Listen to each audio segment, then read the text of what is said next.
I was just breaking down mentally of like, what have I done? I don't know what else to do with my life. And I think I wrote a letter to my best friend, like, I'm losing it, dude. What did it say? It's a deep one. Jesus.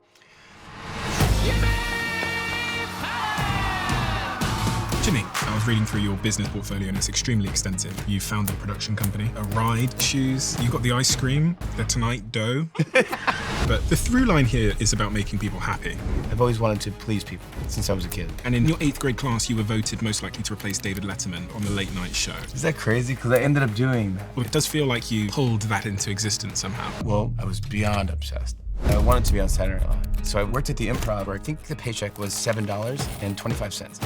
You didn't really eat much. Like, I would turn cardboard boxes on the street into tables. It's tough. It's a lot of rejection, but the stage time was priceless. And eventually you get a phone call? I got an audition for Saturday Night Live. This was my big opportunity. I remember going on stage, did my first impression, and I blew it. That was probably my lowest moment. It was very depressing. You'd said that if you didn't make it on SNL before the age of 25... I was gonna kill myself. Did you mean that? Yeah, but I just knew that I would be on Saturday Night Live. It was going to happen. And against all odds, I did it. How old were you? 23. So crazy.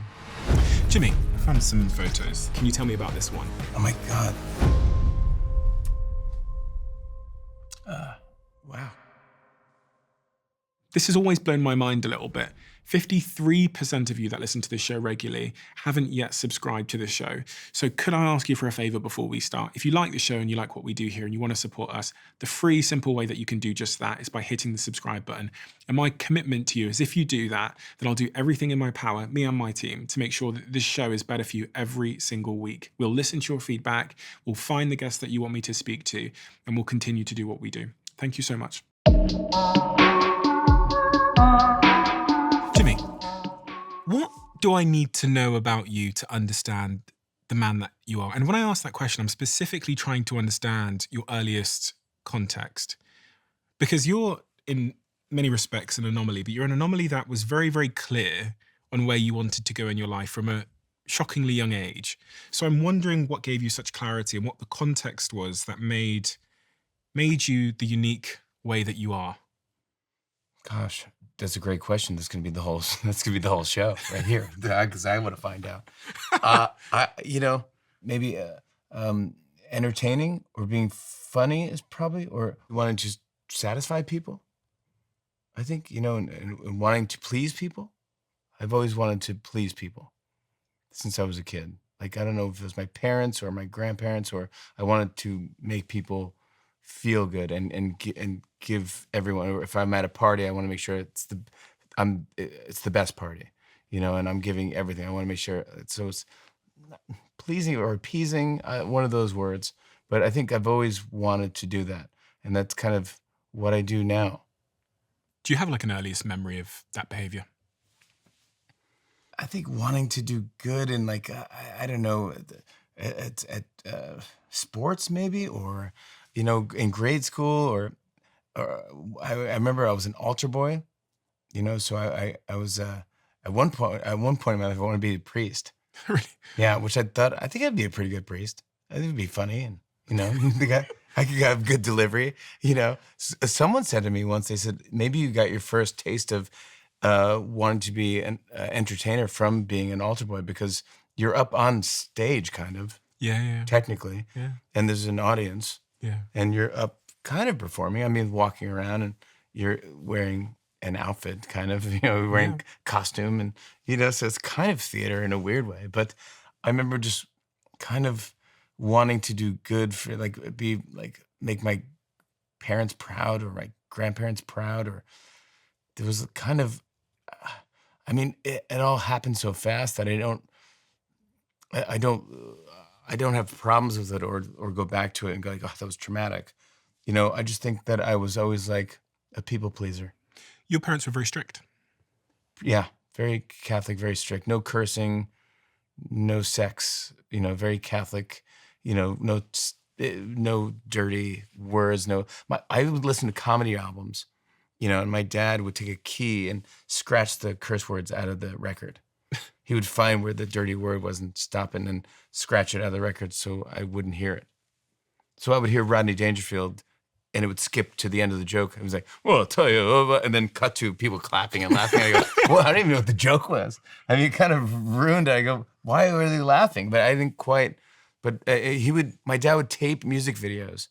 We'd have these shows in America, called like USA Night Flight or Friday Night Videos. And he taped these music videos. He would watch them on Saturdays and go tape to tape of what videos we could see that wasn't offensive at all or sexually inappropriate or something too advanced for us or something. What was he like as a man? Funny, life at the party, hardworking, very Brooklyn, very New York.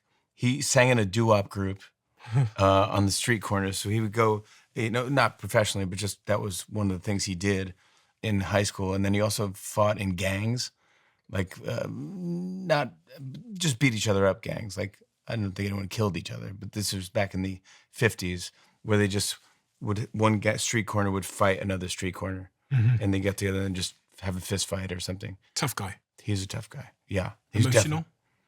No, not emotional. I've never seen my dad cry or any of that stuff. Affectionate? Yeah. I mean, I love yous and hugs and stuff like that. Yeah. I mean, not overly, not the way I think I am. I'm hugging my kids every single day and telling them how proud I am of them and saying I love you and they say I love you back. And, I'm overly, where I didn't have that. I think it was just, my mom was more that. And I think that was kind of put on my mom is you're the emotional, you hug the kids and love them. And he was just more like, yep, I love you. That's great. He was rooting for me always, but, a little harsh, but not crazy harsh. Like nothing that crazy. Gloria, your mother. Yeah. Gloria's my mom. Yeah. Sadly passed away. I miss my mom. My mom's name's Gloria. My sister's name is Gloria. My dad's name's Jim, and I'm named Jim. And very unoriginal parents. Yeah. They couldn't come up with any other name. Like those are the perfect names for you. But yeah, my mom was she rooted for me. That was my number one fan. I was the golden child in her head. Like whatever I did, she was like, "That's my kid. Oh my God, you're fantastic. You gotta go. You're great." And she was always root me on whatever it is I did. She would laugh. And I miss her not being around, because I would talk to her every day, sometimes multiple times a day and, talk about Saturday Night Live and she'd watch the show and see sketches she thought was funny. I mean, she was part of my life and I think part of what built my confidence. Even as an adult? Yeah, completely. You talk to her almost daily as an adult? Yeah. I would call her and just go, "What's going on?" She loved to talk. She was great at that. She had one of those phones that had the phone cords that was so stretched out from walking all around the house and talking all day that the phone cord probably was 2 miles long. I mean, it was a pile of spaghetti on the floor. I'm like, I go, gosh, you should get a cordless phone. You won't even believe how your life changes. You can go anywhere, Mom. But she loved to walk around and talk, so she could talk all day long. But then she would call me and say, like, "I saw you on TV," or if she saw, I go, "I know, Mom, I'm on that show." But she was like, "You're on Ellen today." I go, "I know, Mom. Yeah, I was there. That was me. I was on it, But she was my number one fan and loved the bits that I would do, and she was one of the most interesting people ever. And like both of them together are kind of cartoon characters, And by the end, they both kind of couldn't really hear each other, It was a lot of like, "What?" And my dad would go, "Huh?" "I said what? Huh? What? Huh?" And they just say what, huh, until I interrupt and go, "Stop. Just stop talking because let's just move on. You can't hear each other. This is insane." But I wish I could give you the best story of kind of what my mom was like. I mean, I remember going home to the house where I grew up in Saugerties, New York, after I was on Saturday Night Live, or maybe even during. And I came home and Mom's like, "Let's go out to dinner." And I go, "Okay." I go, I don't really need to. I live in Manhattan. There's some of the best restaurants. I come home because I want home cooked, meals, But I go, sure. I go, but just don't make a big deal. Don't embarrass me. She's like, I'm not going to embarrass you. I'm not. I go, okay, let's go. So we go into this restaurant and we sit in and we sit down and she goes, I'm kind of getting a draft. And I go, no, we're not moving. We're not making a big deal. Remember, that's the deal. We're just not making a scene. We're having dinner. Like you said, we're going to go, okay, fine. So we're sitting there and she goes, let's order. I go, you're great. And she goes, I'll have this. My dad's like, I'll have steak. And I go, she goes, I'll have the lamb chops or something. I go, great. So we're waiting and they come over with my dad and my meal, but they forget my mom's meal. They go, we didn't put in the lamb. She's like, okay. So we can't really eat. So she goes, thank you. As they leave, she goes, I'm not going to eat. I go, well, you can't do that because you're going to make a scene. You have to eat whatever. She goes, no, I'm fine. I don't care. I go, please don't make a big deal. She goes, I'm not making a big deal. Just where's my thing? I ordered it. I'm okay. I go, don't make a big deal. Finally, they bring over this lamb thing. After this whole thing, I go, great, just eat it. She's like, okay. So she's eating out of spite, and she takes the first bite, and she goes, and I go, oh my God. She's not joking. And she's like pointing at her throat. And I go, oh my God. So my dad sticks his finger down my mom's throat, and he's like, and she's like, making these noises. And I go, oh, this is a nightmare. And then some woman runs over and she goes, I'm a nurse, and knocking over tables and knocking everything over and grabs my mom and picks up my mom and gives her the Heimlich. And my mom is making a noise that I've never heard anyone ever. I've never heard my mom make this. She was going like, oh, oh, oh, oh, oh.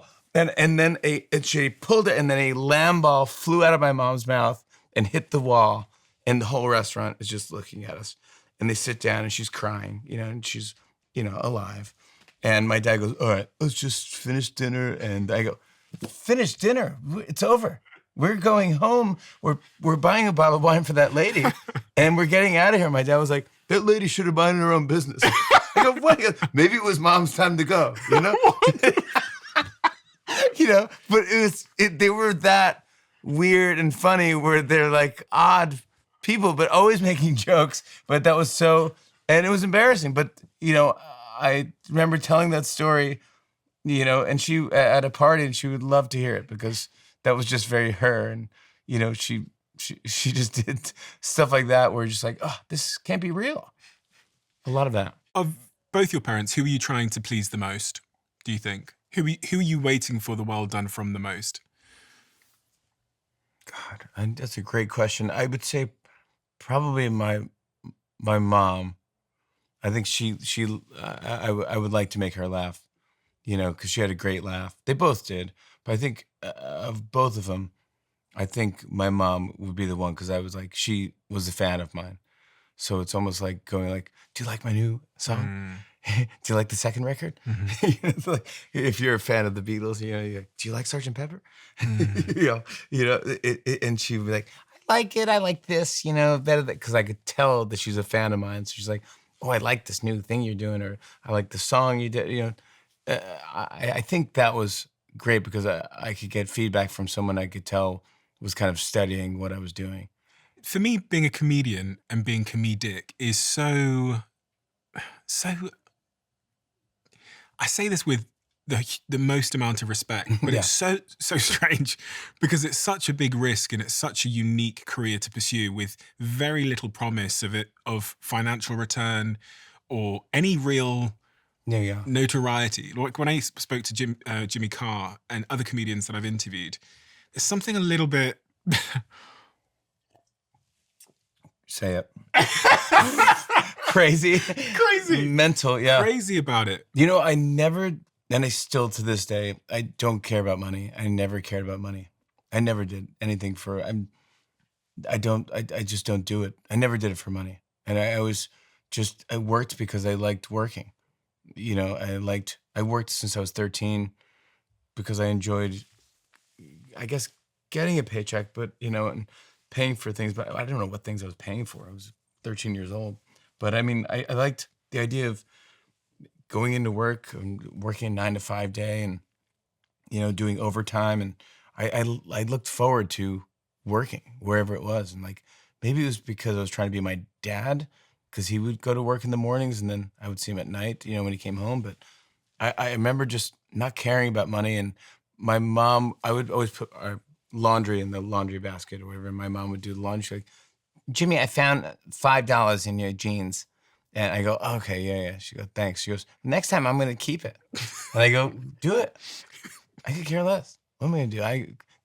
She's like, and then my dad's like, you got to start caring about money. I go, I don't think I ever will. I just don't, it never was a thing for me. I never cared about, I got the most or I got paid, blah, blah, blah. I just loved the experience of it all. The experience of work. Any work or? Any work.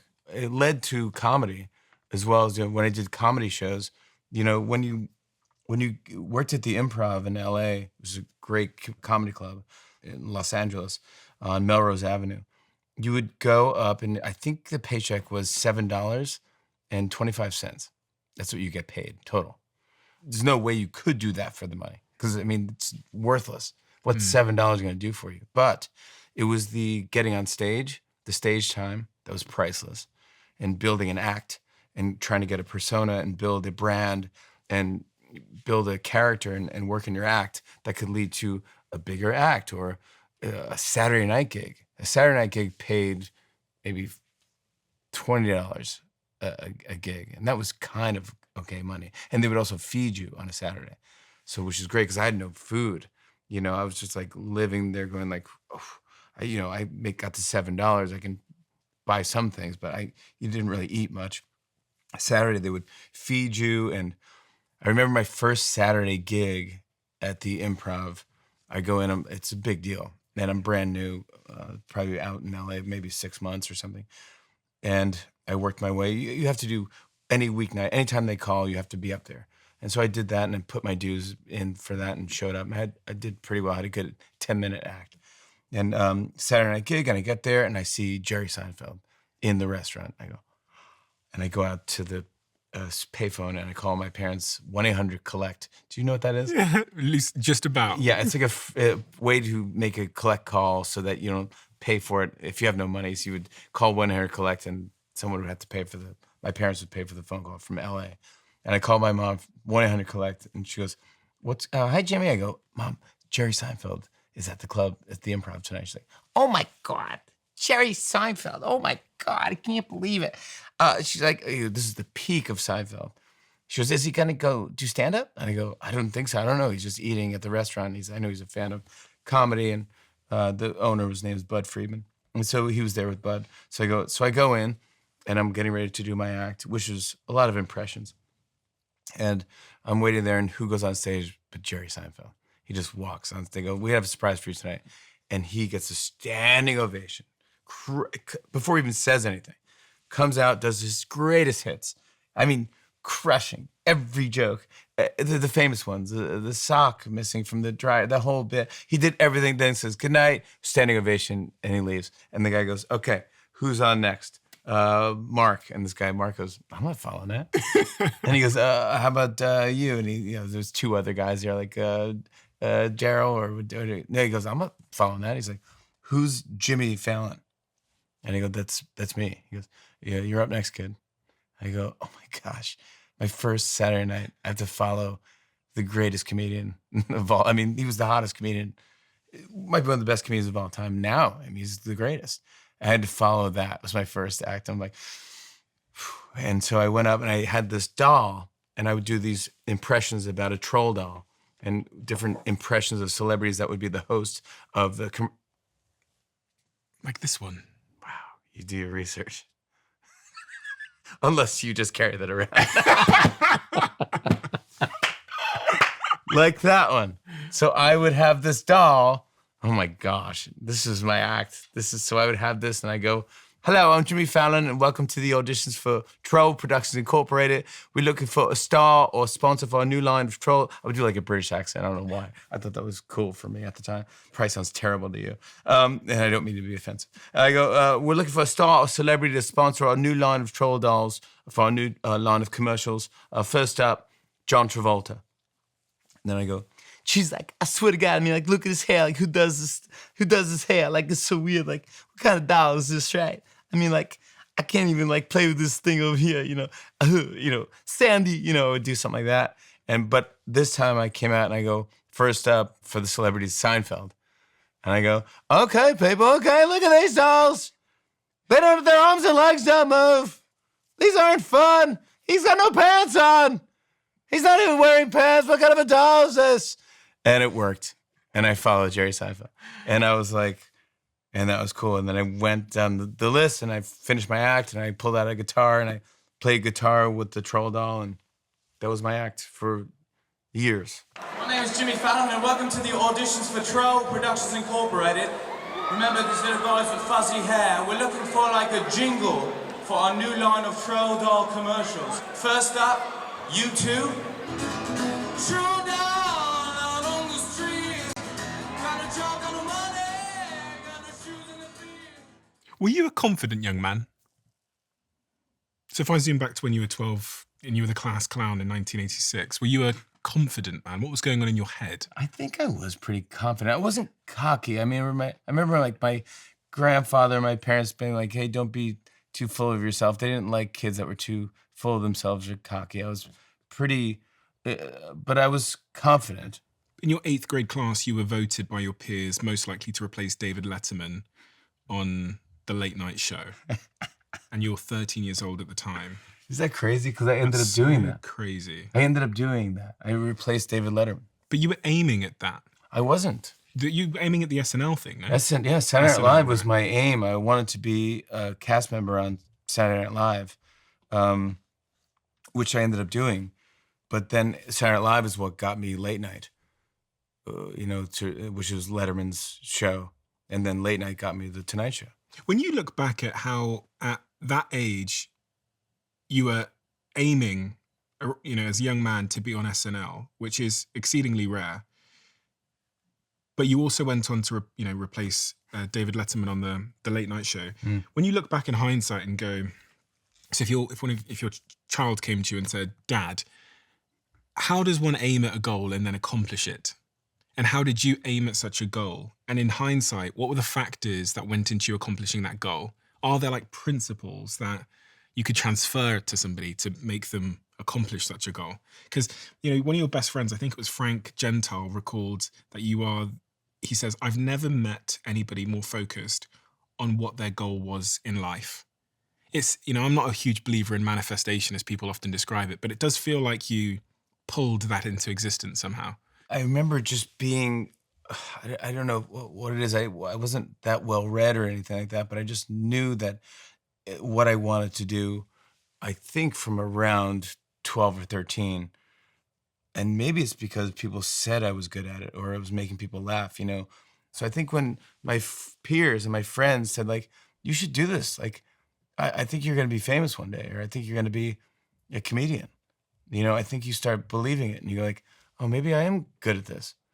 Like, I don't even remember watching late night or David Letterman around that time. I knew Saturday Night Live, and I probably did watch Letterman and Johnny Carson, The Tonight Show.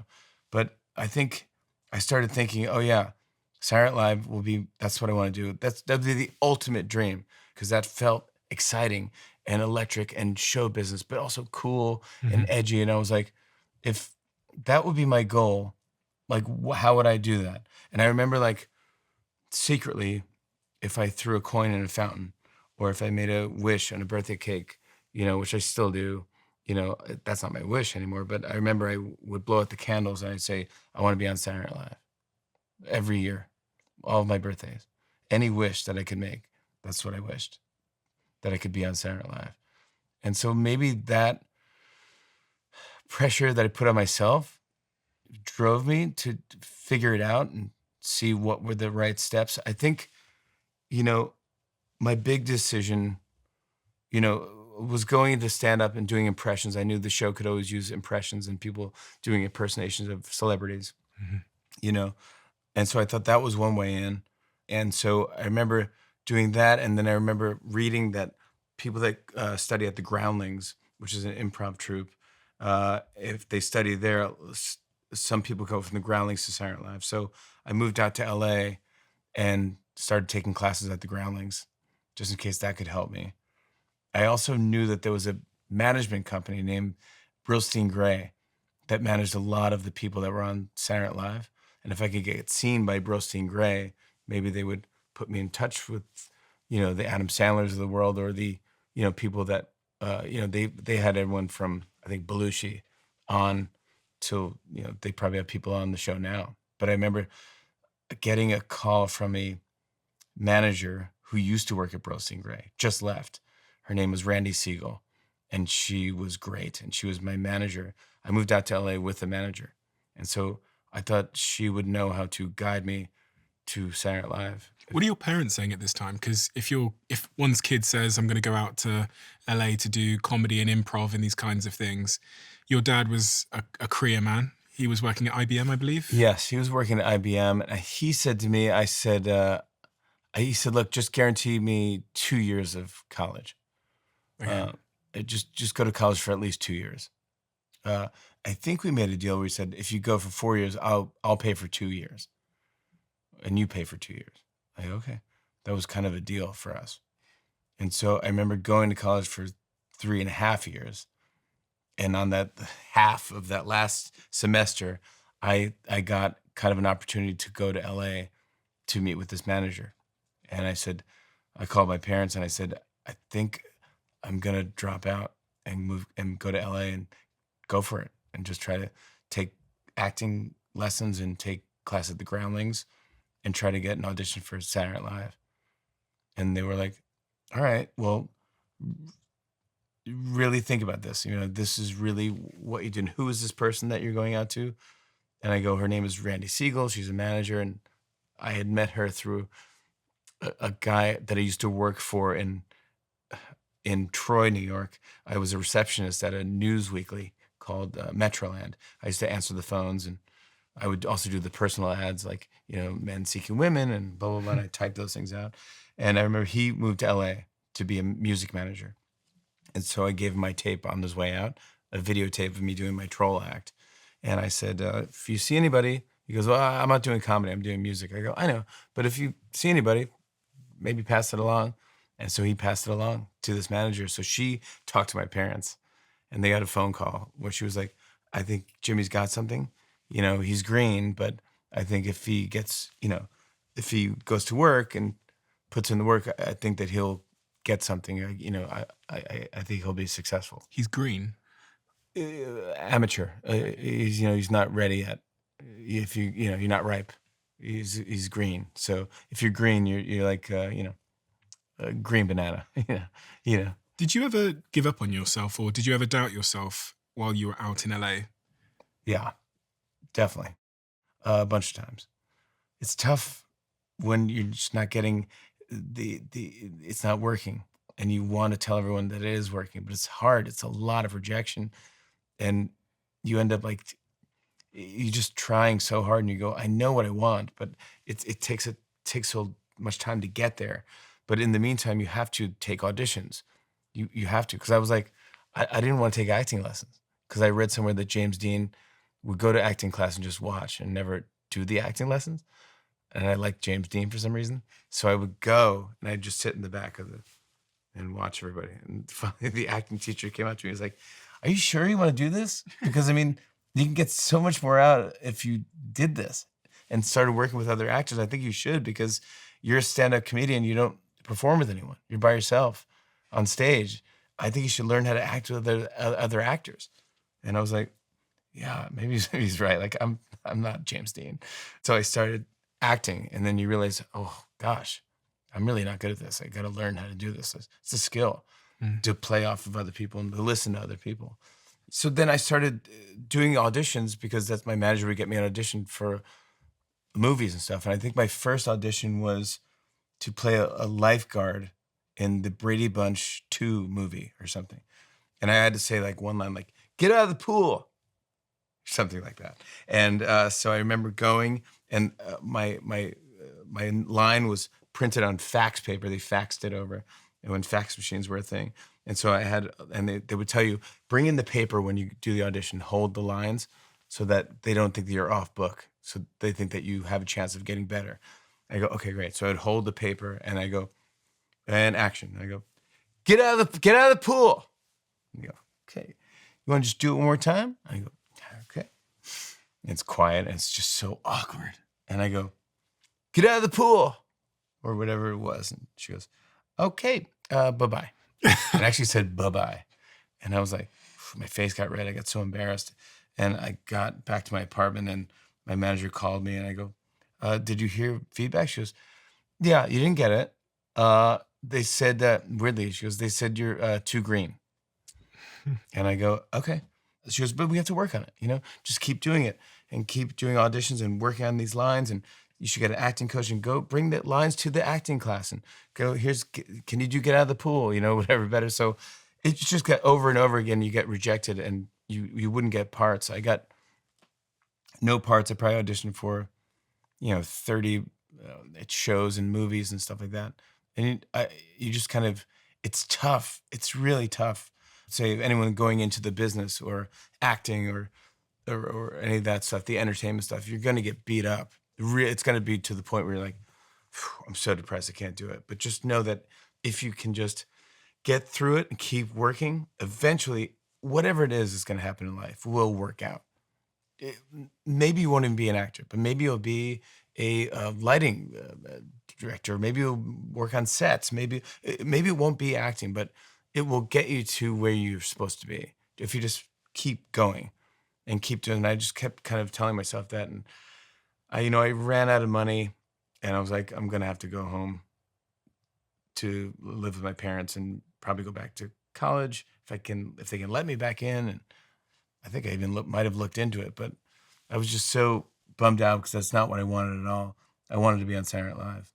And, it's just, reality was like, you almost didn't feel like of living in this world because it's like people couldn't believe that. They're like, that's not reality. You can't just say I'm going to be on Saturday Night Live. I remember going to my Groundlings class. My first teacher was great. His name is Jim Wise. And he goes, what do you want to do? And he would go around the horn and people were like, I want to be in movies. I want to be in a TV show. I want to be in a sitcom. And I said, I want to be on Saturday Night Live. I was like, well, that's very specific. That's like, it's one in a zillion. That's what I want. He's like, and he brought that up to me. He brings it up every. He's like, I'll never forget that. You said that's what you wanted to do, and that was my ultimate. I said, if I do nothing else in life, that's all I wanted to do. And like even if I got on for one season or one episode, then I could do whatever I could. I didn't care what I did after that. That was what was the fixation with Saturday Night Live? I think my parents loved it and their friends loved it, but that was what they would watch. And that was like the pinnacle of comedy. That was the best comedy show in America. And so that was the best. So it's like playing for the greatest team, playing for the Yankees or, whatever. I don't know soccer, but Arsenal, I have no idea. Manchester United. Oh, Manchester United. Yeah. You couldn't help yourself. Oh my gosh. But yes, playing for that. You want to play for the best. If you can make it there, that's the best team. Then you could do whatever for that if you play for Man U. But it's slightly different with you because a lot of upcoming football players would be happy to play for any Premier League team. Man United is, of course great, but they would aim for any Premier League team, whereas you seem to be like religiously intent on it being Saturday Night Live. Yeah, it had to be that because I think that's what we would watch, we would talk about. As a family? As kind of a family, yeah. As a family, they would tape it. We were one of the first families to have a VCR, which is anyone young listening to this podcast, a video cassette recorder. So it would tape, it's like a DVR, digital video recording. So it's a video cassette and you would tape it on these giant tapes and they would record 2 hours, on television. And so we would tape the show and then you could rewatch it. And then I would rewatch it and study it and watch the sketches over and over again and watch repeats and watch the greats and watch Belushi and Dan Aykroyd and people I want, Bill Murray and Steve Martin, people I wanted to be like. As it got into high school, I was taping it, watching the best sketches, and I would go to my friend's party and show the best sketch that week and go, oh, this is the best sketch. It's Chris Farley and it's blah, blah, blah. Or, I would be obsessed that way. Almost became so obsessed in high school that I couldn't really hang out with anyone while I watched the show because I didn't like it if anyone didn't like the show. And my parents used to let me drink if I stayed home. So if I didn't go out, they would buy me a 6-pack of beer, and I could drink at probably 16 or something like that. I'm not the smartest thing, but they would, I would hang out with my friends, and they would say, yeah, they're gonna have a couple of beers, and but I would watch Saturday Night Live with a 6-pack and watch it and study it. And I ended up just stopped watching it with anyone else. I guess I still drank. That's sad to say I drank by myself, but I became an alcoholic at 16. But it was a thing that I would do, and I would just study it, and I would every Saturday night, and it continued into college. My friends would have parties, and they go, "You got to come, right?" I go, "I'll be there at 1:00." They go, "No, the parties, you got to come." I go, "Saturday Night Live, I can't go." And they go, "Just tape it." I go, "I can't just tape it. I have to watch it live." Obsessed. Yeah, I was beyond obsessed. Obsessed, without a doubt. That was it. That was the pinnacle. Like, even I went on like an NBC tour with my dad, like a bus trip to New York City, and took me on a tour of NBC to see Saturday Night Live. And I was older. I was just so nervous to go in the building, and oh my gosh, this is the building. This is what it looks like. And this is the doorway and the revolving door. I know all this, and I know everything. I know what the walls look like. I know what the ceiling is painted like. I know Art Deco decorate. I knew everything. I geeked out, and I was like, this is the best day. Just going on tour there. Now I've worked there for 20-something years. It's my home. I've been working in that building since 1998. I don't even think about it anymore. That's the door I go into work. Every now and then I'll walk to, I walk to work almost every day, but I'll get that feeling again, like, oh yeah, don't lose that. This word obsession, it seems to be, earlier when I said, the principles of, or the characteristics that got you to where you are today, but clearly obsession is one of them. I mean, you're obsessed to an extent that I didn't actually realize with becoming a host on Saturday Night Live. Yeah. An obsession is a powerful force, isn't it? Because it means that one can bang their head against an immovable object over and over again until the immovable object moves out its way. And that's kind of what you found yourself doing in LA. You're going to these auditions, you're getting rejected. What was your mental health like in that period when you're in LA? Because you're dealing with constant rejection, you're running out of money, you're contending with having to go home. It wasn't the greatest, and I'm a pretty positive guy in general, but I think that was probably my lowest looking back. I mean, I remember trying to see what therapy was, or if I could afford a therapist, or what that meant, or why. Because I was just breaking down mentally of like, what have I done? Like, what have I done? I've kind of made these decisions, and I wasn't getting anywhere.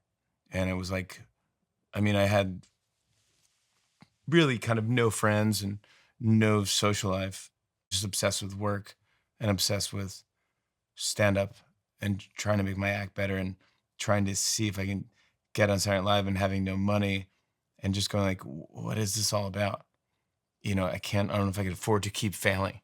I can't live in an apartment if you don't make money, and I can't afford gas to get to the audition. You can't eat. You just go, oh yeah, I just got to keep doing gigs, but I'm running out of space. So maybe if I go home, I can go back to doing like these little clubs and make some money, save up money, then go back out and try again in LA.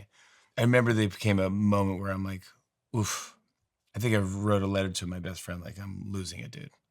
And in fact, I know I did, because he still has the letter, and he works for our show now. And he says, I have it, and I'll publish it one day. I'll give it to people if I need the money.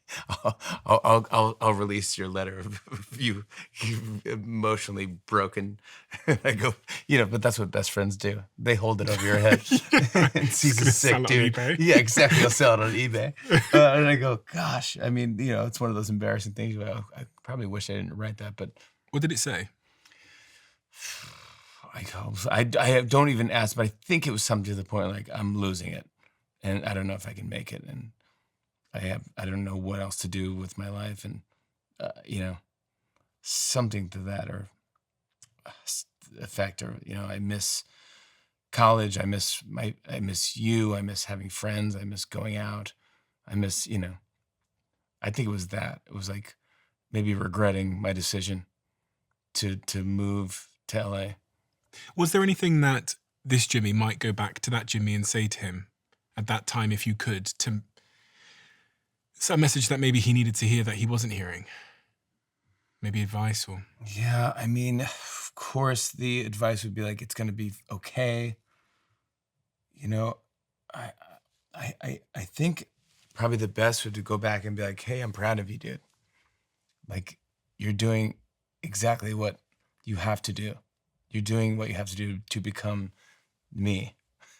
So I'm so proud of you. So keep it up. I mean, all the things that like, I remember just in LA and like, I remember like finding cardboard boxes that were thrown out in this garage next to me and bringing that in, not dirty or anything, but new boxes. And I would put sheets over it and they would become tables. So I would use that as like kind of an end table next to my bed, stuff like that. And you go, oh yeah, it's creative. You could look at it so sad to talk about it now and go, oh my God, you're by yourself and you had cardboard boxes as tables. And you go, I didn't think about that. I was just trying to be, that would look nice if it had a sheet over it. And that looked kind of cool. It was very kind of dormy, but I think about, I don't know why it just made me think about it now. So maybe, I mean, having cardboard furniture was depressing. But, I think that's where you have to dig and see if you can find the funny in it and go like, whew, if you can perform now, then get ready if you step in the ring, you're an animal. Why I'm proud of you. You didn't quit. You're really like against all odds. You're doing something that no one in the family has done, that none of your friends have done. You really don't know where this is going to end. And you're kind of adventuring into an odd place. You're discovering all new stuff that's never been done. And it's great to do this because one day you'll get tested in a different way and you'll be mentally stronger.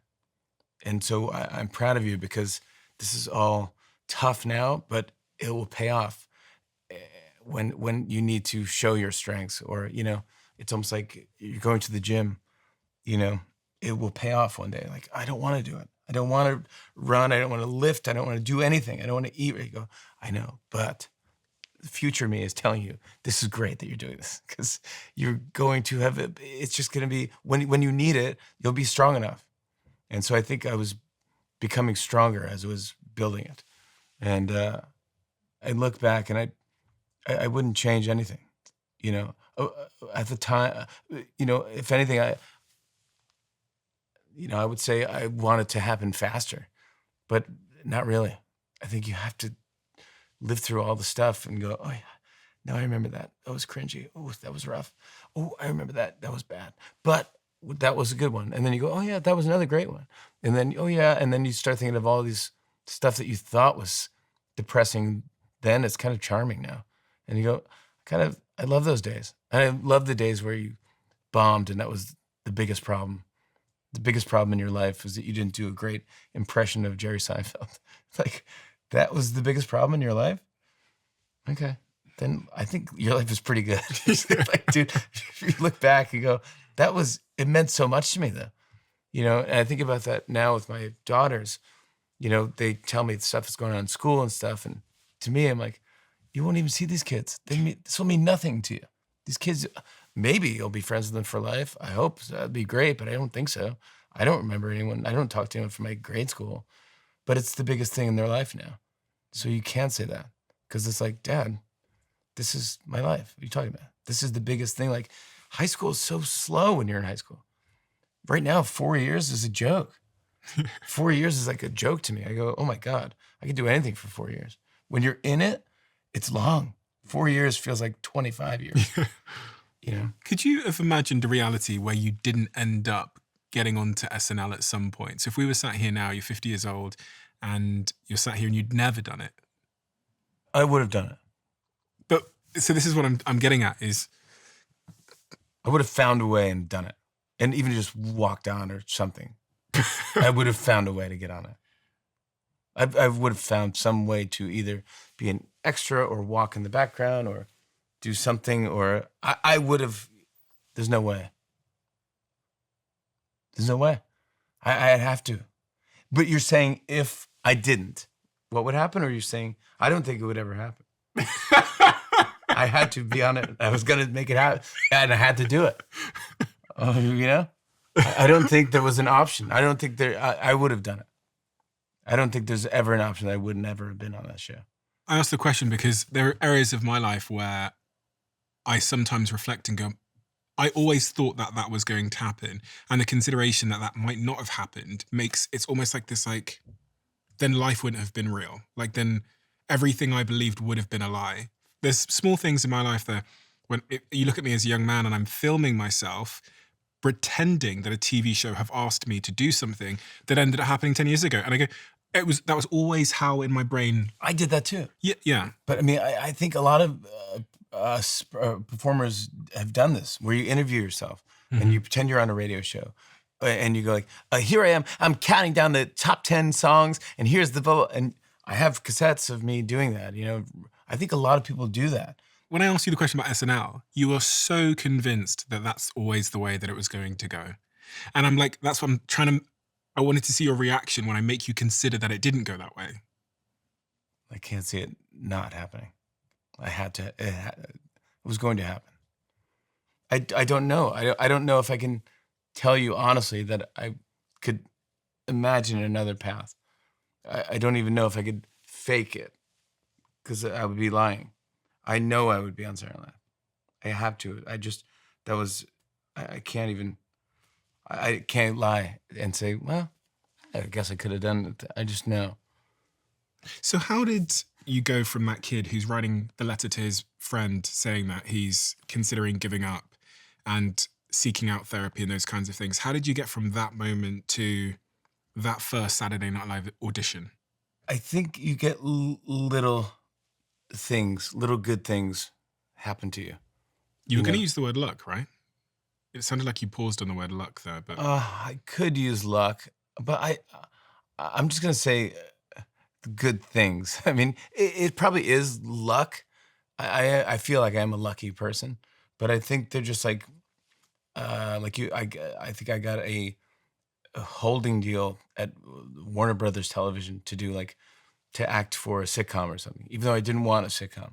I remember putting in the contract that if I get Saturday Night Live while I'm doing the sitcom, that I can contractually get out. And they said, no, that's the whole reason. No one can, you can't. I go, well, that's the only reason I have to get this clause in my contract. And they said, no one's ever asked for that, but okay. So they put it in my contract. So if I was on the show didn't get picked up.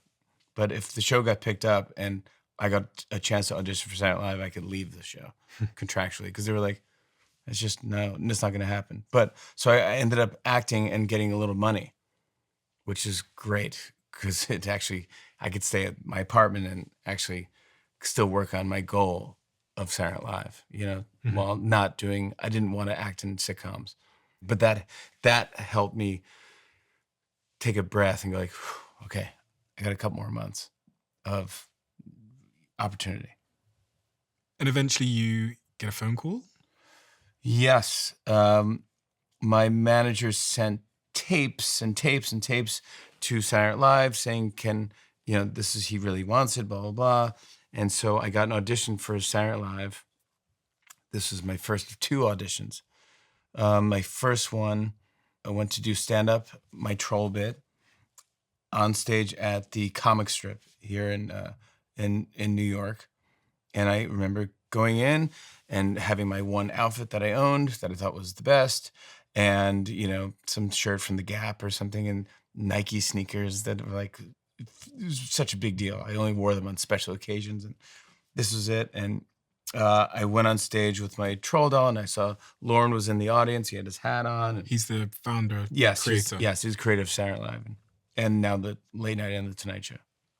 And I remember going on stage, and as soon as I did my first impression, I knew it just didn't work. I didn't have the audience. It was cut down from a 10-minute act to, I think, 3 minutes. And I had to catch the audience, hook them in 3 minutes, and leave. And I started the first 20 seconds. I could tell this is bad. And it was sweaty. It was a bad audition. And I left, and I go, oof. We went to a diner next door to the club with my manager, and I had coffee. It was very depressing. Like, wow, that was it. That was my audition for Saturday Night Live. Lorne Michaels, who's the creator of the show, was there. That was my big opportunity, and I blew it. All right, so let me figure. It'll be fine. Let's figure it out. Went back to LA. They said you didn't get it. How did that feel? For some reason, at that point, I don't remember. I was a bit numb, I think, then. And I think I was starting to work on my act and really getting into stand-up. And I just kind of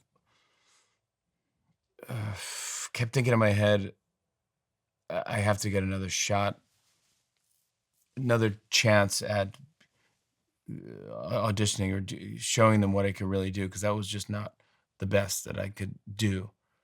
But it wasn't too long after that where I got another phone call from Saturday Night Live. How old were you when you got that second call? 23. So I heard you'd said that if you didn't make it on SNL before the age of 25, you were gonna... I was gonna kill myself. Were you actually? Yeah, I wrote that in something, in some journal or something. You wrote what? If I don't get on Saturday Night Live by the age of 25, that I'll kill myself. Did you mean that? Yeah, I did. But again, I knew that I was going to be on Saturday Night Live, so I guess I didn't really mean it. Because I was going to be on Saturday Night Live before I was 25. So crazy. I knew that I was going to be on it, so it wasn't really a threat. So funny. Do you know what's funny? Is the actually it's in my book behind there. There's a screenshot of my diary, and in the front page of my diary it says "Before I'm 25," and it has my goal written in the front of my diary, and I've published it in my book, which is on the shelf somewhere. Isn't that funny that I had the same thing where I'm like, before I'm 25 years old, I will have to do this. Yes. Yeah, and And it happened, thankfully. But did you think when you were typing? I didn't say I was going to kill myself, but yeah, I think I typed it out, but again, I was into computers, so I think I typed it. I think it's on some file somewhere. Oh, okay. I think I said I will kill myself. But I definitely said, 25 was my thing.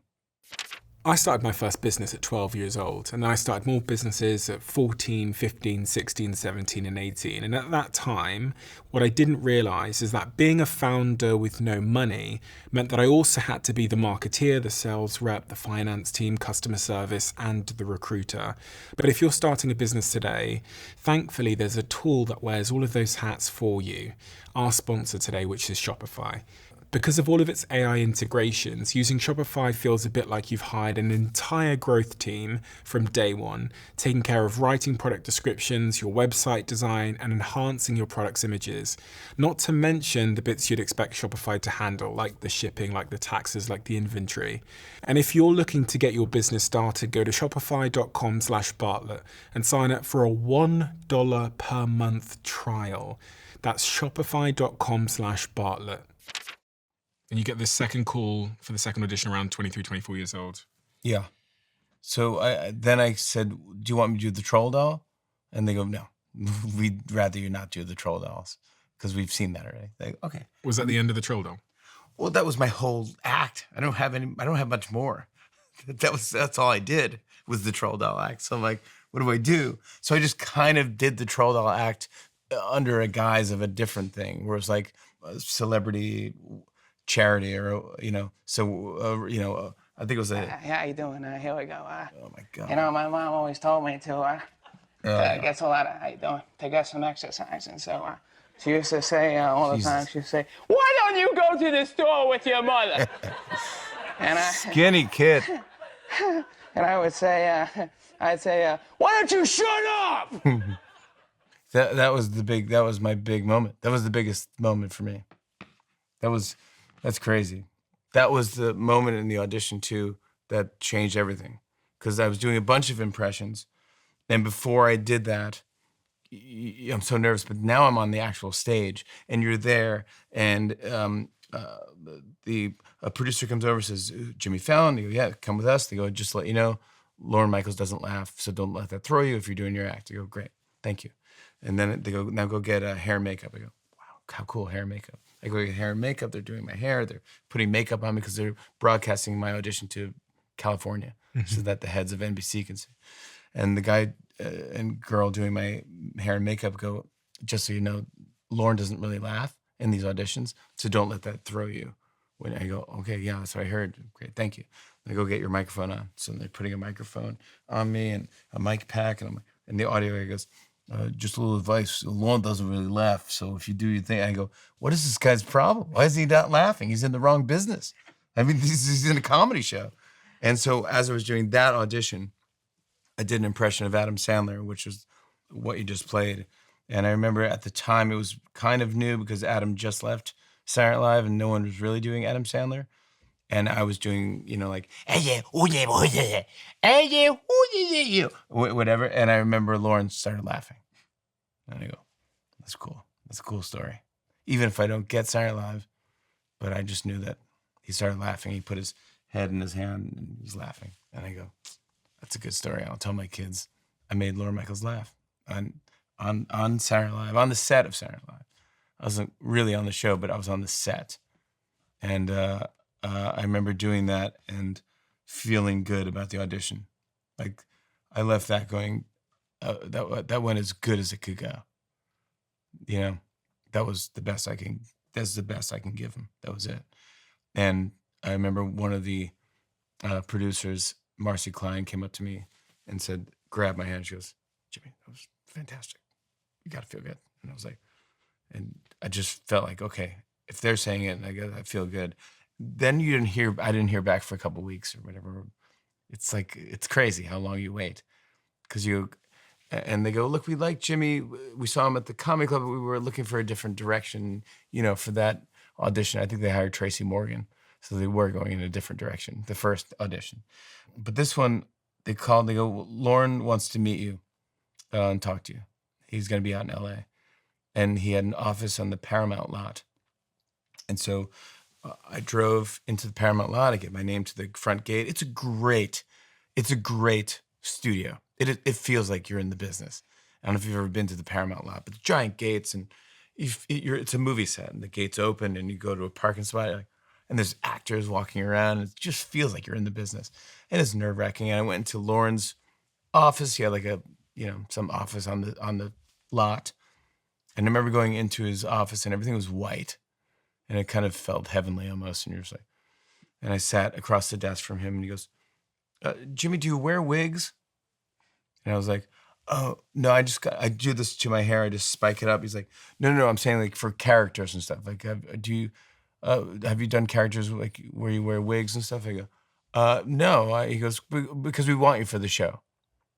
And I just think, with more practice, and if you try to do different, and as soon as whatever he was saying, I couldn't hear it. The rest was slow motion. I was like, oh my gosh. He just said, I got Saturday Night Live. I did it. I got Saturday Night Live. It's happening. I couldn't believe it. And I go, okay. And I shook his hand. I go, I hope I make you proud. And I left, and I think I pulled over to the first payphone I could get to and called my mom. I'm like, I just got Saturday Night Live. And it was like, wow, you know, it was crazy. The whole thing's crazy. I'm coming back to New York because I'm going to be on the show that I tried to be on my whole life. I did it.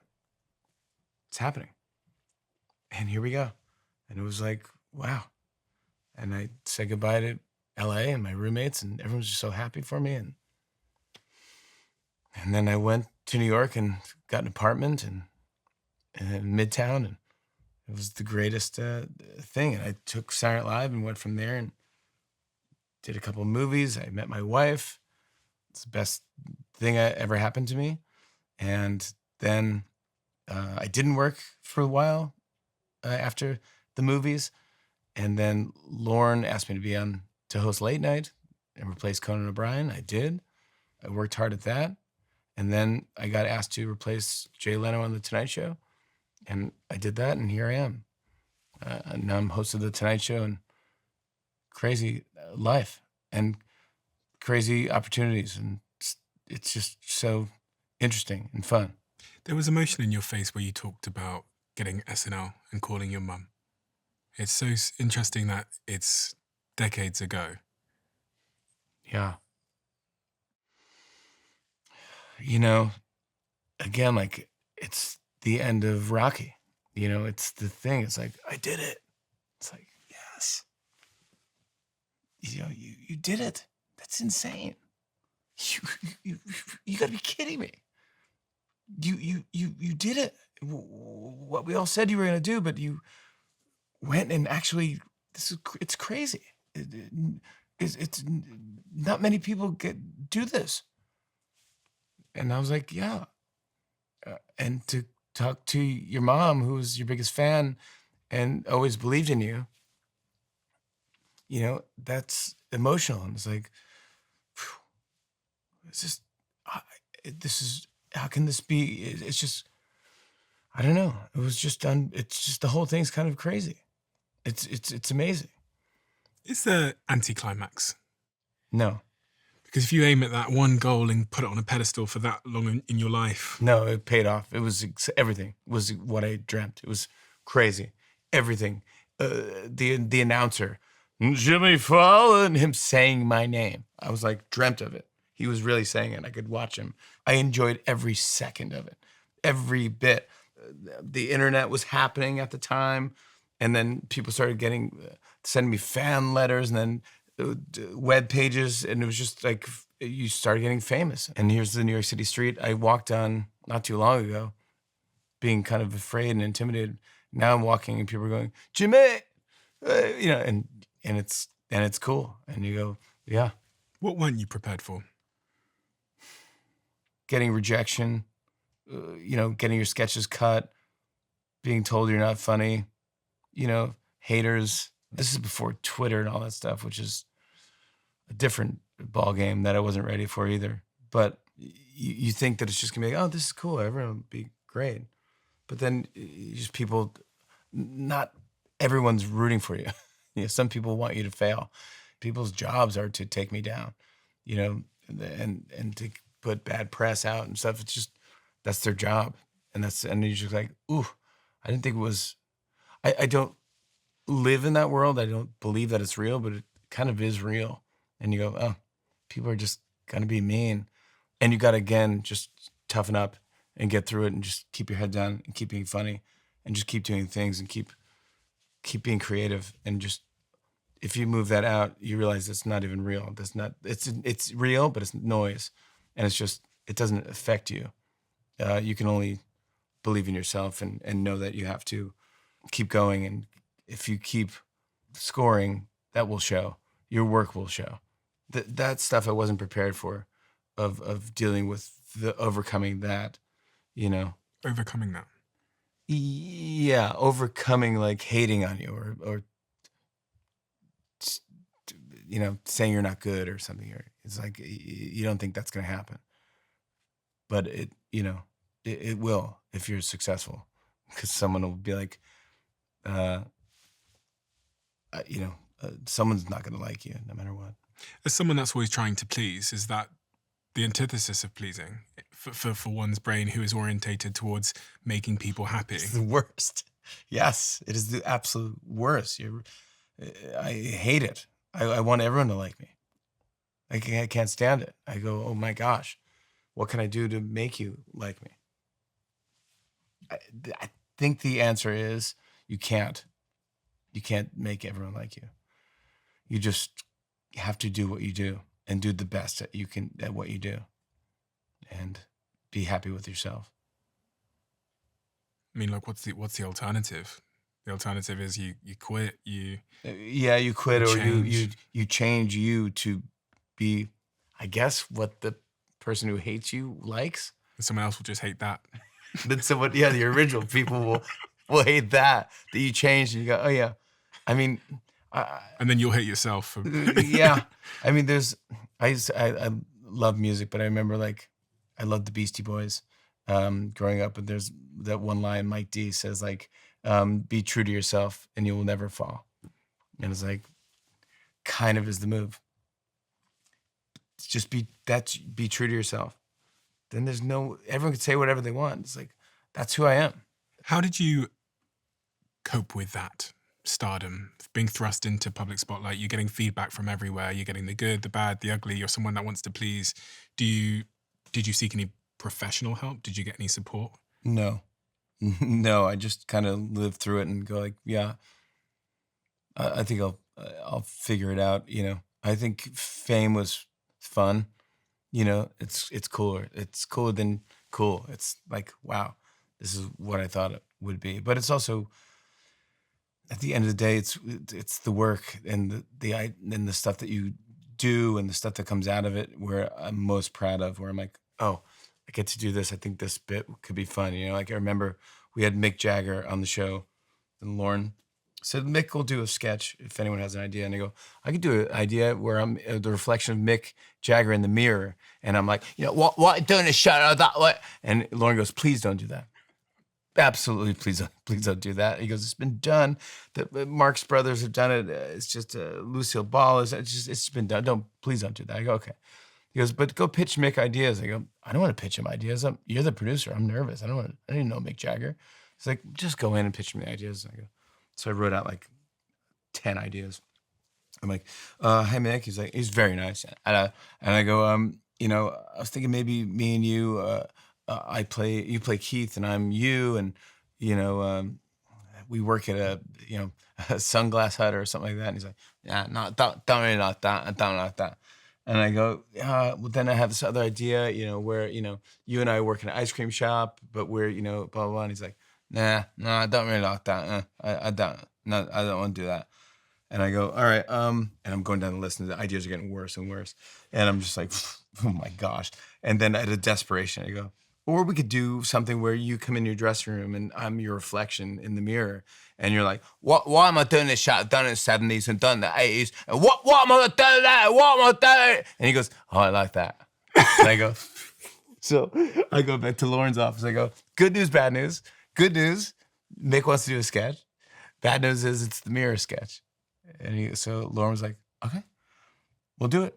And we wrote it in a night, which has never been done. I don't think when I was on the show, we wrote it on a Thursday night, rehearsed it once on Friday, and did the show on Saturday.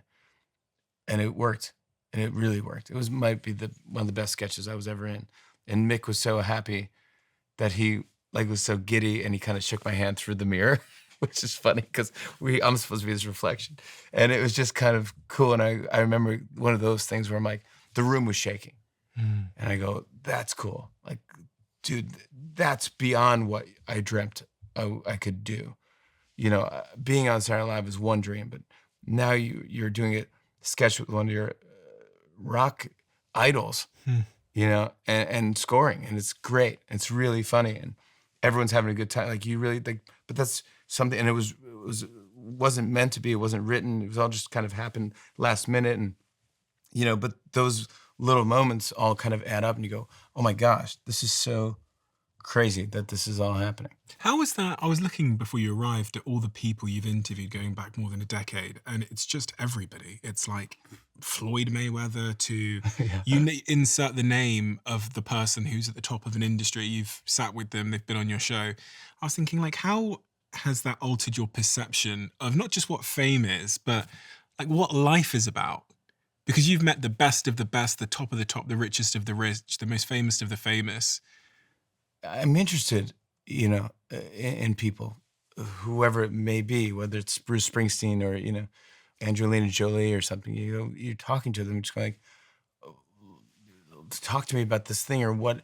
I don't know. It's like, also with my show, I got to jump right in. I have probably 10 minutes interview, which is, you got to get in there fast. And you go like, I got to make them comfortable and know that I'm not going to make them look bad. I just want to talk to them and go like, hey, blah, blah, blah. Or I'll make a thing, or I'll just say some joke, or I don't know what I'll do. And they're like, really? And then they'll be themselves. And then you go, now it's flowing. And you go, yeah. And then you can get into the movie talk and, and sell the product or whatever, which is whatever. But it's that first kind of 5 to 7 minutes where you get in there and then you start playing with them. And you start like, if you can get a laugh out of Floyd Mayweather or something, it's cool. How do you make them feel comfortable?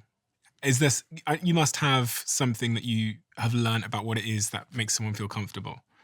I don't know. I don't have an exact recipe. I will tell you that I go in before the show to their dressing room and say hello before the show. Okay. Just to say hi. Okay. How's it going? Then I'll just talk to them. Sometimes I talk to them longer than the interview because we'll get talking about something or life or some bit or, their parents or something, just get into real life talk. And then by the time they come out, they feel like we've already talked. So it's less pressure. I think also after 16 years of talking to, I've seen everyone at their highest. I've seen everyone at their lowest. I've seen people date people they shouldn't date. I've seen people get married and have babies. And it's just really fun to watch. And it's fun to go back. And now, even if I see these people once a year, twice a year, I feel like I know them a little bit. And you're like, oh yeah, Floyd, good to see you. What's up? Or Mick, how's it going? How's your kids? We can just talk, and we're caught up. And you're like, oh yeah, and it's kind of feels like maybe it doesn't to them, but to me, it feels like I just saw them yesterday, and that we're, even though it's probably I haven't seen them in a year, it feels like I just saw you. You go, oh yeah. How do you stop it from getting old? And I say this because I am obviously have been doing this podcast now really for about 4 years. That's really that I consider the starting point when we started on YouTube. And I wonder what I've got to do to make sure that I never get bored of doing this. I don't think you ever will. There's just so many interesting people. Yeah. There's so many people in this world. And it doesn't end. I mean, 4 years, I'm trying to think of where that was. That was around the end of late night for me. I mean, you're doing all the things. You're just expanding. I mean, but you're working hard. I mean, you're trying. I think just keep trying. If you stop trying, you get boring tomorrow. But here you are in New York with 10 cameras. I mean, you're not in London. You're not in your kitchen. This is fake. Don't break the illusion. This is fake. This wall's not real. There's a light here. This is all fake. This is all a fake thing. This is how you don't make it old. You have to work. And this is all, nothing here is real. This is all a studio. But that's how you make it not get old. I think how you make it exciting is you gotta put the work in. Don't get tired. You gotta show up. And you always got to show up. You got to be there, and you got to be there for your audience. And you do that. You show up. You do all the stuff. I mean, you have to. And that's, like you said, it's kind of a 7 days a week thing. But it's every day you go, what can I do? What can I do? What can I do? It just becomes part of your life. It's brushing your teeth. It's like, oh yeah, I guess brushing your teeth, someone at one point told me I had to do that. Yeah. But now I do it every day, so I don't think about it. I brush them 3 times, 4 times a day now. I'm like, yeah. How do you keep yourself challenged? Is there something that you're doing to push yourself? Because, we expand around the world. We go to different places. We have increasingly more interesting, different guests and challenge ourselves in that way. But when I looked at your show, I was like, he started with the biggest in the world. I know. And you started in the biggest city in the world. Start putting more pressure on yourself for any little challenges or trying something. You go like, I've always wanted to put out a Christmas album, and just come out with and write original songs, you know? Trying to write songs is hard enough. Trying to write 20 original Christmas songs, it's insane. And what hasn't been said? I have an idea for a kid's book that I think could be funny, you know? Yeah, Dada was the first one that was a big deal. It's really the same word on every page.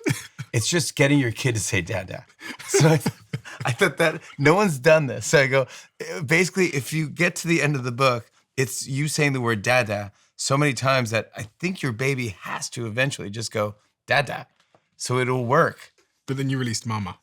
I had to because my wife and all my female fans were like, really? You have 2 daughters and you're not going to write Mama? Because this is the real truth. Everything is Mama. So that's kind of the same book, except I changed it to you want the kids to say Dada and they just keep saying Mama. I found some wonderful photos of your childhood, which I adored. Oh my I've got all of gosh. these photos. You probably recognize quite a few of them. Did I post these? Where would you find these? I went through your house. Oh my God, this is my Catholic teacher, kindergarten teacher. That's Mrs. Fulling. That's Frank Gentile, we talked about earlier. Yeah. My friend Steve Teebout. These are my dorm room friends. I would do stand-up with Frank, and Steve was kind of the artist in the group. Is that Gloria underneath? This is Yeah. Gloria. Yeah, that's my mom. That's my mom in our kitchen, where we spent many a time. We partied many times in that kitchen. In November 2017, when she passed away, you said, as a tribute on The Tonight Show, which I watched, the best audience, you were referring to your mother, that she was the best audience. She was the one I was always trying to make laugh. Mum, I'll never stop trying to make you laugh. And I heard you talk about squeezing her hand 3 times when you were younger and her squeezing yours back. In a fraction of like public attention I've experienced, one of the things that acts as an insulator to all of that for me is knowing that I have a home to return to. And home for me isn't a place, it's people, you know? Yeah. And that's the thing that makes all of the noise feel fake and like it's not real. And that there is something real. And so when I was thinking about all of that and you losing her and her being the audience, her being home for you, I have to understand like how that changed you. Yeah, it's the toughest thing that I had to go through, I think. See it come, you know that it's going to come eventually, but it was just so sad because it just chose so much joy in my life. I just miss her, you know. But you don't stop thinking about the people, you know, and you think about all these things and you look at all these other photos and you go, yeah, she probably gave me the microphone. My mom was probably here giving me the microphone. And when you think about people dying, especially when it happens for the first week, you go, I'm going to forget about them. And I can't. And you go, oh, it's so sad.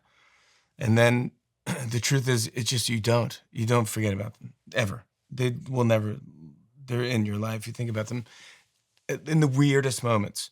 And you'll hear a song, and I'll hear like Duran Duran or something.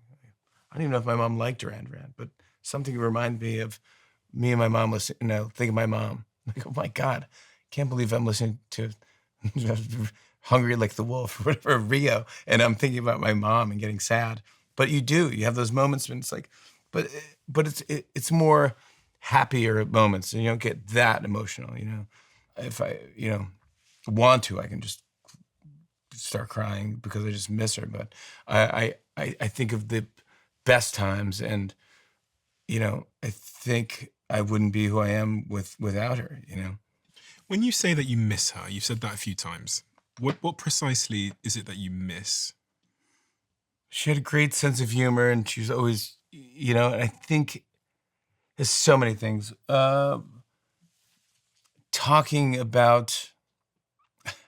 talking about myself a lot.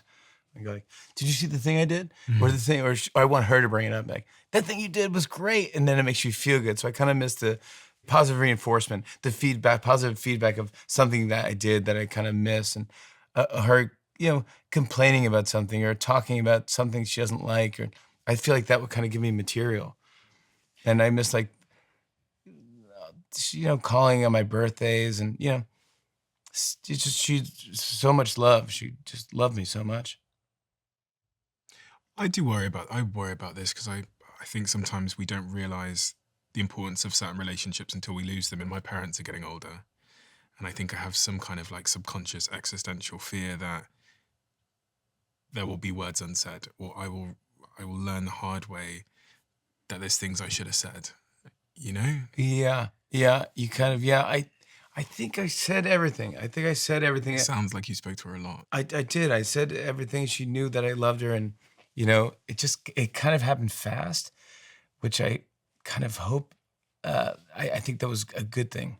I hope it doesn't happen slow for you, because I don't know if I could take that. This happened really quickly, and so I was like, whew. Are you able to grieve? Were you able to grieve? Yes, I went for it. My wife was really helpful with that. She was like, go for it. Just cry and just grieve, because eventually you actually just have to stop crying. There's no way you can keep crying. There's no way. But you feel like there's a hole in your heart and a hole in your lungs. You feel unhealthy, and you feel like you have to go to the hospital, that you're going to die. You just have to go through that, and you go, whew, and then you just get it out of your system. And then, as time goes on, you just start being able to laugh at the things, kind of happy memories, and sad she's not here anymore, but glad for what she gave me, and when all the memories, I mean, it's way outweighs the sad thing. I just wish she was around is the only thing. And if you harp on that, then it's too depressing. Did it change your perspective on your own work? Because it's funny, I remember thinking about my old business when it was it was my entire life. I was thinking, if I lost this person in my life now, I don't know if my business would mean the same to me, because in part I'm doing this for them. Yeah. Yes. You still do it for them. In a weird way, I still do this for my mom. I think of her when I do things. I go, she would be psyched. She would be proud. That would make her laugh. I still think of her for most things I do. I go, she would love that. That would make her laugh. That would make her proud. She'd be like, oh, that's funny. Or that's good that you did that. Her loss, you turning 50? Yeah. Putting all these pieces together, it seems like this might have inspired your increased concern and I guess drive for longevity and health, because we talked just before we started recording and I asked you what's sort of front of mind for you at the moment, and one of the things you mentioned was longevity and health. Yeah. When did that emerge? Yeah. Maybe around, I mean, I'm 50 right now, but I think, I think about my parents they were never healthy. They used to drink a lot. At the time they smoked, when everyone smoked. I think there's a picture of my mom pregnant with me drinking and smoking, which is fantastic. I mean, gosh, terrible. But man, I turned out okay, right? Yeah. Wink. Okay, did we listen to this back and be like, yeah, maybe I didn't turn out. Guys, maybe this is a lesson. But I think about being around for my kids and trying to be alive and kind of financially stable for my kids too, because I don't think my parents thought about any of that stuff. They just go, no, it was a lot of fun and like a lot of support, and like that was a lot of the thing, but they didn't work out. I think we bought a treadmill twice, different times, just tried to make it something that we would all do, and no one ever did it. So what does that actually mean for you in terms of your longevity and health journey? Does it mean that you're going to the gym, you're thinking about what you're eating? Yeah. I'm definitely eating better. I'm work out when I can. I walk every day. I love walking. But yeah, I try to, I don't drink as much as I used to. And, I get checkups. Not that I'm unhealthy, but I think, I just want to be around for a long time. I don't even know how long I want to live, to be honest. I don't want to be that old that I'm older than everyone. I want to have people my age. I don't want to be 130 and no one else is I'm like, dude, that guy won't die. I mean, eventually it should happen. I just want it to all happen kind of in the right way. And then eventually, as you go on and I'll pass away, but I want to be able to be enjoying everything now. For anybody that likes matcha, for anybody that likes lattes, one of my companies has just launched canned matcha lattes. And I was speaking with the founder, Marissa, and she said that creating this product has been no easy feat. They tried launching in 2021, but as is often the case in business, the development process turned out to be extremely complex. So they've spent the last 4 years testing and refining every single detail to create this, which is a Perfect Ted matcha vanilla latte and a Perfect Ted matcha strawberry latte. So what we have here in these cans is barista quality matcha straight from the can, and it tastes like it's just been made from your favorite cafe, naturally sweet and naturally creamy in a can. And the reason why I've invested in this company and I drink matcha is because matcha as an energy source gives me lasting energy without the big crashes that I get from other products. Grab their ready-to-drink canned matcha lattes at Waitrose, Tesco's and Holland & Barrett and perfectted.com, where you can use code STEVEN40 for 40% off your first order. Make sure you keep what I'm about to say to yourself. I'm inviting 10,000 of you to come even deeper into the Diary of a CEO.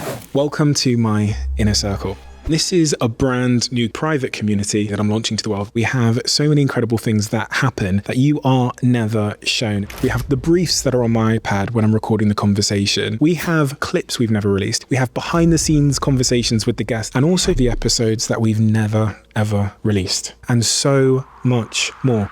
In the circle, you'll have direct access to me. You can tell us what you want this show to be, who you want us to interview, and the types of conversations you would love us to have. But remember, for now, we're only inviting the first 10,000 people that join before it closes. So if you want to join our private closed community, head to the link in the description below or go to doaccircle.com. I will speak to you there. Is there a next chapter in your mind that you're looking at already? Are you thinking about life beyond TV? Media's changing so much. I mean, you were one of the sort of real pioneers that rode the shift towards the internet and digital, and you've got more bloody followers on YouTube and Twitter and Instagram than anybody I think you've got like 100 million followers or something crazy. Mm-hmm. But are you thinking about the next wave of Jimmy? Not really. I feel like this is a good gig for that type of aging. I think the older you get, the better the talk show gets. Like, Johnny Carson did it for 30 years, I want to say. Mm-hmm. And, I think I can do it as long as there's an audience. And I feel like there is always going to be an audience. I feel like I know everyone's like, TV is dying, the ratings are dying, but I don't think it is. I think TV is just as powerful as it ever was. I think they're making some of the best entertainment, the best shows are on television. If you call it something else, if you call it Netflix, or if you call it, a live podcast or whatever it is, you're still watching. You need entertainment, and thank God for entertainment, because you just find yourself when you're needing some outlet or creative or something, or even a break, whatever you want to call it, meditation. Television's there for you. You can turn on television and watch a movie, watch a show, and you're like, this is great. For an hour of my life, I don't have to think about my problems. I'm thinking about their problems, or I'm watching a reality show. Whatever show it is you're watching, but your brain's moving. Mm-hmm. It's not like your brain's shut off. You're listening to this podcast. You're not just zoning out, going. You're actually thinking while you're listening to this, and this is changing the way you think. You may not agree that I think. You might think, television's over or whatever, but that's interesting. Still, your brain's moving, and this is fun for people to listen to. And I think entertainment is always going to be there, has to be around.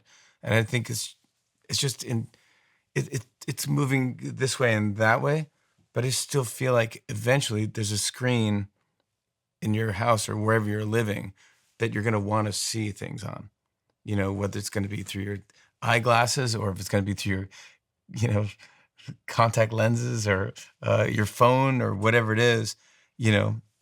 I don't think it's going to be the Apple goggles, but they have to try. Outside of TV, you're very busy. I was reading through your business portfolio and it's extremely extensive. You founded a production company. Oh, yeah. Producing several shows, series, films. You made a series of comedy albums. Yeah, the last one was called Holiday Seasoning, which it's a Christmas album, but I wanted to create like a new verb. Like, hey, we're all holiday seasoning. Like, are you holiday seasoning? I'm celebrating Hanukkah. I'm celebrating Kwanzaa. We're all holiday seasoning. It didn't take off, but you know what? Maybe in the future, maybe, in 2050, people will all be saying, hey, are you holiday seasoning? Yeah, we're all, I don't know. I don't know if I created what I wanted to on that one. But you got the ice cream, the Tonight Dough. Tonight Dough ice cream. We've raised a lot of money for Serious Fun, which is a great charity. It's a great ice cream, by the way, but it actually goes to a great cause, so it's win-win. Beautiful. I was reading about it before. It's really cool, yeah. And outside of that, there's lots of other things, from a ride at the Universal Studios to spinnies to... Yeah, we got our own roller coaster, yeah. Crazy. Gob Stompers, skate shoes. Yes, Gob Stompers were a sneaker that we came up with, that the more you wear them, the more the leather wears down and they become different colors. So eventually every pair of shoes become unique to that person. There's no two pairs of the same shoe. The through line here, Jimmy, is about making people happy. From rides to ice cream to the creativity and the fun of the products that you've made. That appears to be the through line. I like that. Yeah. But that's the through line of your life in many respects. It's a really relentless attempt to please others and to make people smile and to make them happy. Yeah. I do. I like that. I like making people happy. It makes me happy. And now you've got 2 beautiful children. It's the greatest thing. And you're a dad. It's the greatest thing. I'm a dad. Can you believe that? This guy would be a dad. This guy would be a dad. This is the silliest. And I think I'm a good dad. They're the best kids. I love them so much. They're so fun. They're funny. They make jokes. They're interesting. They're interested. How did that shift the meaning of life for you, becoming a father? Because I'm in the process of hopefully having children at some point. I'm trying. I'll tell you one thing that surprised me. I don't want to tell you about your own kids because no spoilers. You're just gonna figure it all out. And when they get to a certain age, we'll talk, and you'll be like, "Dude," and they go, "Yeah, of course." I didn't want to ruin it for you. It's great. It's a lot. It's great. But the one thing I didn't think I would happen to me is I like other kids more. I actually appreciate other kids, and they go, "Hey, are you not sharing with it? Where that kid's got no friends? Go talk to that kid." Because you go, that could happen to my kid. So you start thinking about other kids. Go, hey, no, be nice to him, or he's not. It's like you start, and then the screaming baby in the restaurant that once when you were younger, you go like, "Will you shut that baby up?" Now you go like, "Dude, give me the kid. I'll take the kid for a walk." I will shut the baby. I understand what it's like to get out and be a parent, and you don't want the kid to cry. And I understand. I get all that now. And you go, "Oh, I'm much more patient with that." What advice would you give your 2 daughters for life? A life well lived. They said, "Dad, listen, how do we live a good life?" Be nice to people. Give when you can. Make people smile. What if they say, "Dad, I want to know how to be successful"? Then go do what you want to do. I think that will make you successful. Do what you want to do.